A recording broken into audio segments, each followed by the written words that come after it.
So the really funny thing about this episode was that I wasn't able to watch the whole thing in one sitting. So I watched like about an hour and 13 minutes of it and went to bed laughing about Pinocchio's death drop and all that shenanigan stuff.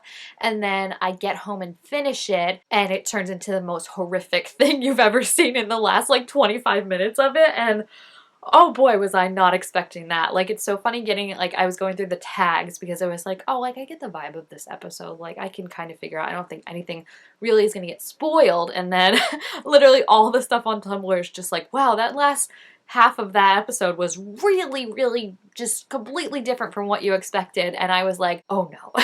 So it is true that, like, I forget, like, they lull you into, like, a false sense of security that, like, this is the horror season and thus horrific things are going to happen. And I never watched the season for A Crown of Candy, which I think I've mentioned before, and that was like the only other season I think that sounds similar in terms of like obviously characters died and like it was a very like hard nature. So I feel like this is like that, but I'm also like they're not going to kill the characters, right? Like I feel like they did all that work to bring them back instead of introducing new characters that I feel like they wouldn't kill the characters, but then like would they if it's like not all the characters, like some of them, like now we know that not only could they die, but their story could get eaten or burned by the wicked stepmother, or I'm assuming the fairies are also in on the whole thing to control the stories and burn and get rid of the stories that don't align with the version they want out in the world they are in. So yeah, truly the last like 10 minutes of this episode, the cast was just like silent in shock, and that's truly how I felt too, because I was like,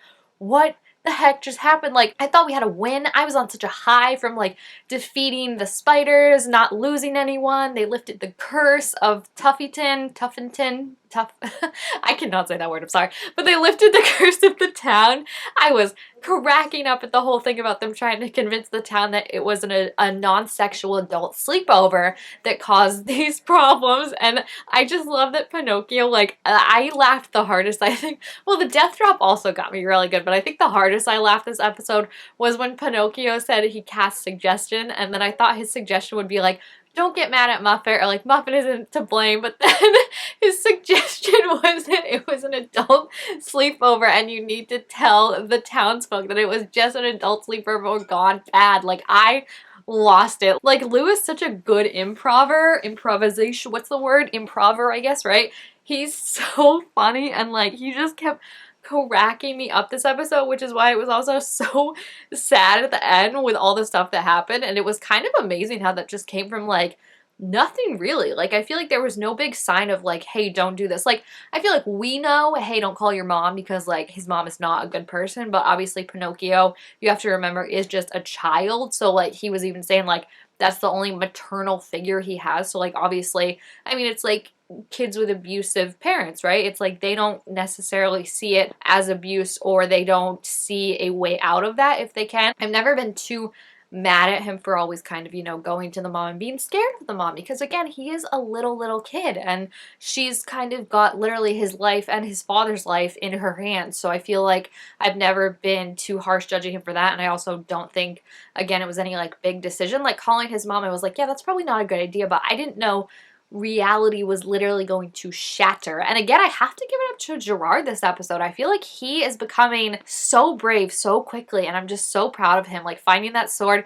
But then also, like, he talks about how cowardly he is, and I feel like it was just so amazing to see him like hop down and like immediately try and reassure all the kids, especially Muffet, that like the people that were dead were not dead. And like he's like, there's nothing to see down here, like they found a hole and escaped, like they took their daggers. Like I just love seeing that side of him more and more. It's just so cute. And like this episode made me feel like if they do get to reunite him and Elodie, I would love if they adopt Red as like their ward. I think that would be so adorable, especially because we saw Gerard trying to comfort her and being like, you know, you're not a monster. And I loved how Red was kind of asking him about Elodie, and him saying that he would love Elodie even with a spider face. Like, it's just so sweet, because I feel like a lot of these like fairy tales that we see, the happily ever afters, right? Like the reason they fall in love with the people that they fall in love with, like there's not a lot given. So usually it's just like because they're like kind and pretty, right? So it was nice for him who, you know, for all intents and purposes, doesn't seem like the most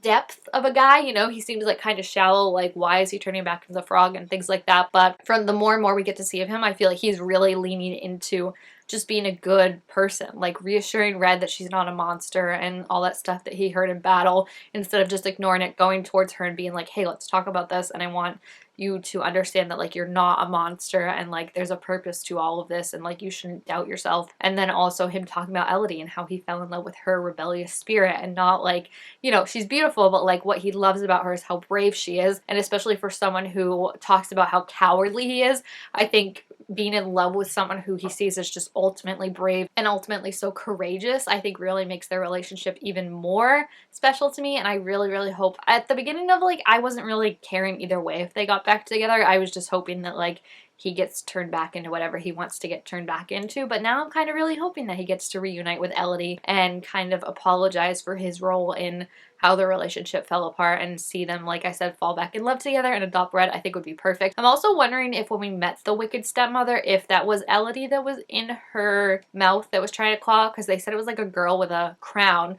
but Murph didn't react at all, so I don't know. I know he thinks that she is one of the princesses that's been hopping across the worlds because we saw her on a tapestry in Shahrazad's world, so I don't know if she, like, we don't technically know what happened to Elodie, if she got away from the world that she was in. There's also, I feel like, the possibility, I know they said like not a lot changed, but like it's possible that they might not be married in a universe that they go into, because like Jack isn't Timothy's son in some universes. I know like he's still with his husband, so like not a lot changed, but, and it's probably not highly likely that happened, but I think that also would be cool of like getting to meet, I don't know, it's like getting to meet his Elodie, obviously, because she's been able to hop across worlds, or at least, you know, probably do what they did and like take a body, but then like just take on the memories and keep her old memories would be my assumption. But I'm also wondering if she's just in the other world and like we're gonna get to meet up with her now that they, thank goodness, got the door open to go to the other world, which opens up a whole world of possibilities. First of all, I hope Muffet's still with him. I think she is, but like I really hope she is, because I feel like I just want her to have everything and anything she wants in life, and she's so sweet and cute. And like again, when when Gerard was like, oh, you know, they all escaped, and she was like, are you lying? And he was like, no. Like it was just so cute. Like I really hope she sticks around, even if it is dangerous. Like I'm sure the kid, again, Red and Pinocchio are literal children, but I also feel like I loved the reveal. Like there were genuine moments where I feel like with horror, it's sometimes hard to like describe horror when you're not seeing it, but like the idea of like someone ripping their eyeballs out because they just saw something so terrifying, that got me. And then also like the way Brennan was describing those like things made of branches, like how it was just like their skin melted off, like I was like, no thank you, sir. Like those got some like genuine like ugh from me, like audible ugh. I was like, oh, that's so nasty.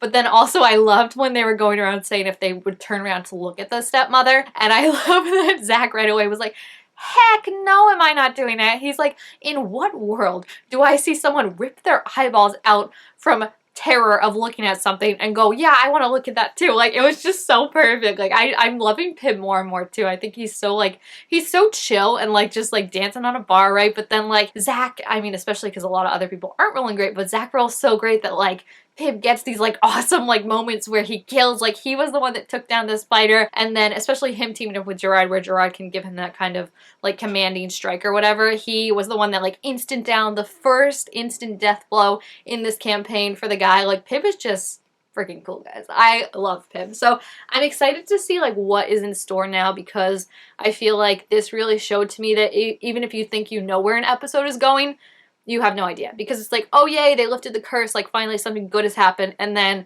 the rain started again after Mother Goose wrote in the book that Pinocchio like lived happily ever after or something like that, and then Pinocchio breaking the strings on him and that like shattering the world, because I guess that's not supposed to happen. But then like how did that affect the wicked stepmother, because it seemed like it was burning towards her and like she couldn't let go of the strings.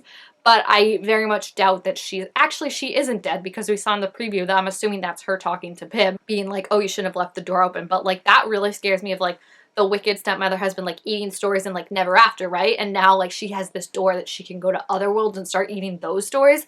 Like that's really scary to me. And the way that like Brennan described her of like having like all these like people like inside, like even when they were like the arm coming out of her cheek like trying to get out, I was like, no thank you, ma'am. Like we're just gonna close that. It's so oh, it's so gross, but like I just feel like this was such a good episode because it really taught me to always stay on guard, you know, like when you think like in D&D especially, like you've got to win and then like it's like a party celebration before the next thing comes. Like no, this party celebration turned into literally people trying to kill Mother Goose, and then the whole thing with the wicked fairy and then the wicked stepmother, who we now know are two different people. I for the longest time thought they were the same person, but they're two different people. And it seems like the wicked stepmother is the worst of the two. Like it seemed like the fairy truly was really, really scared of the wicked stepmother. So that's interesting to see that. But yeah, I just feel like how this last like I said, 15 minutes of the episode went was just so knocked me away that like I can't even imagine what it's gonna be like. And I was saying last time that like I'm kind of sad that like the episode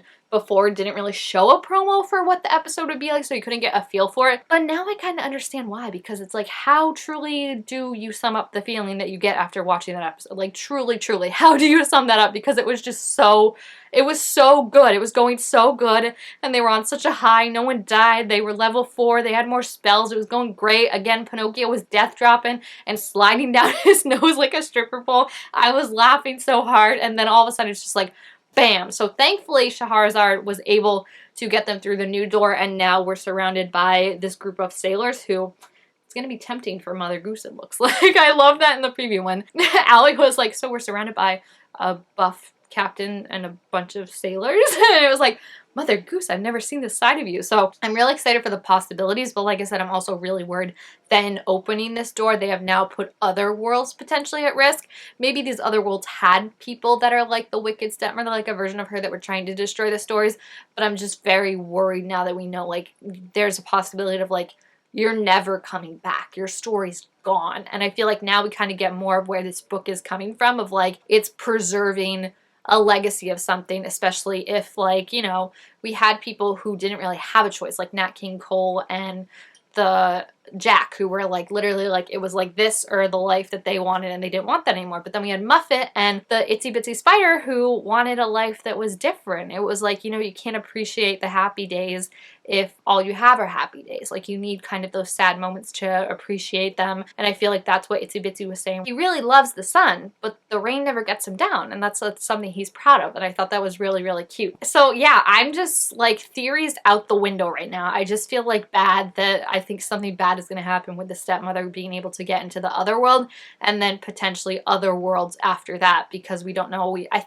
don't remember Shahrazad. I think she had said that she had heard about other people and other storytellers, but I don't think she mentioned actually meeting up with them. So it'll be interesting to see. I'm hoping we meet Elodie in this world. I think that would be really, really cool, especially I feel like she could really help Red a lot. So I'm just excited to see what's in store, because like I said, what I learned from this episode was don't trust anything. Don't trust the happy moments. Don't fall for them. Yes, appreciate them when they do happen, but don't think that that's going to be the whole episode, because baby, reality could shatter before we know it. So yeah, if you have seen episode 7, please feel free to leave your thoughts about it down below in the comments, and any theories you might have, your reaction to the whole description of not only the wicked stepmother, but what happened with Pinocchio breaking his strings. And I love that Gerard also, again, in a courageous moment, was the one that helped him break the strings by throwing him the sword. So yeah, it's just so phenomenal and so horrific. It is definitely the horror season. I gotta give them that. And yeah, I'm just so interested to hear your thoughts now after everything we learned. Also, make sure you give this video a thumbs up if you enjoyed it, and I will see you guys next time. Bye!